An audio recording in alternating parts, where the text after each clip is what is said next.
how to download GTA Vice City in PC. So hello everyone, so in today's video I will show you guys on how to install GTA Vice City in PC. So without further ado, let us begin. So the first thing that you need to do is open up Steam, and then from here what you want to do is just search up for GTA Vice City, and just search it up, and then from here you'll find it here. Just click on view page and then you'll be redirected here. So as you can see, when I buy the Grand Theft Auto Trilogy, I will get the GTA 3, GTA Vice City, and GTA San Andreas. So once you're ready to buy it, just click on add to cart, and then next click on view my cart, and then from here what you want to do now is just click on continue to payment, and then from here you can choose any payment method you want. So we have PayPal, Visa, MasterCard, and a lot more. And then once you're done inputting your payment details, just click on continue.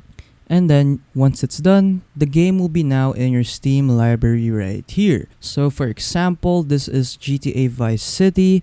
So once you found GTA Vice City in your library, just click on install, and then it will now start installing in your computer. So yeah, that is pretty much it on how to install GTA Vice City in your PC.